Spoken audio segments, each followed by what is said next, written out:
First of all, I would like to thank everyone for coming over to join us in celebrating General Delbo's birthday. Alam nyo, si Alden ay parang younger brother ko yan. Wherever I was assigned noon, dala-dala ko yan.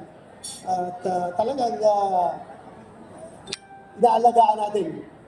And I'm very happy na nakaabot siya sa retirement day niya.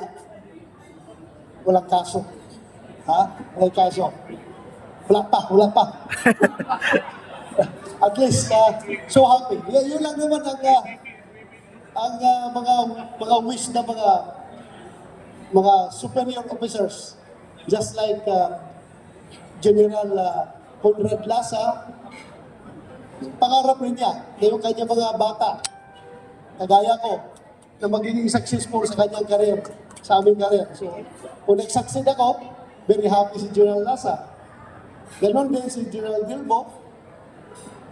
Kung siya ay naging successful sa career niya, I am very happy because I can tell the whole world that bata ko yan, palaki ko yan, magaling yan. So, again, Alden, maraming salamat sa iyong serbisyo. I know the sacrifices that you have made. Binanggit mo yung pakunti-kunti doon kanina sa speech mo, yung ating mga pinagdaanan, and ayaw ko lang magyabang, pero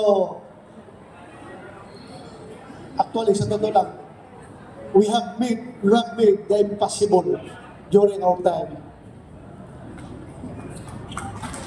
No need to expound on that. No need to expound on that. We have made the impossible. Why? Because we love our job. Diba? We love our job. Kaya hindi namin ipagpapalit yung panerbisyo namin sa pagiging police with other career, be it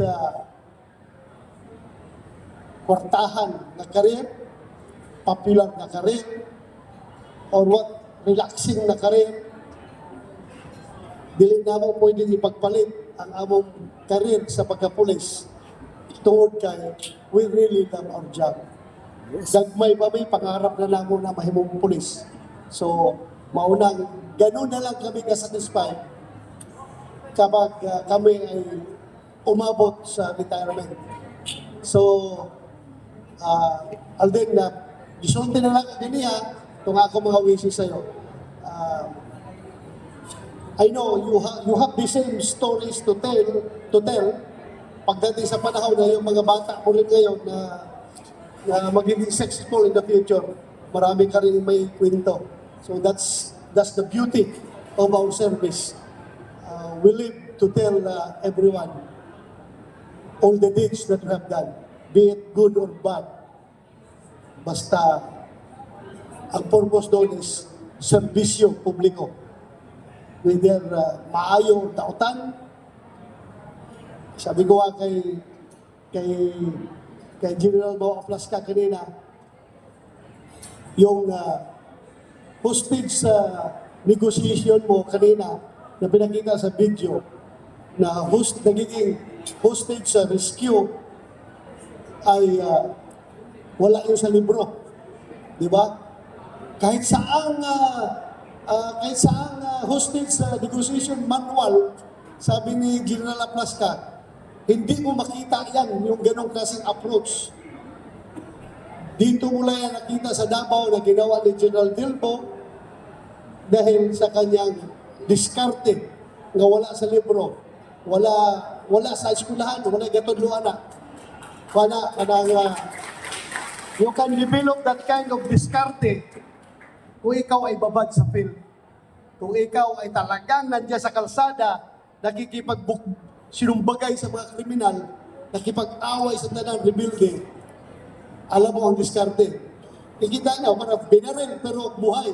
Bakit niya binaril? Para matakot na hindi barilin yung sarili niya. O mayroon bang textbook na nagtuturo ng ganyan?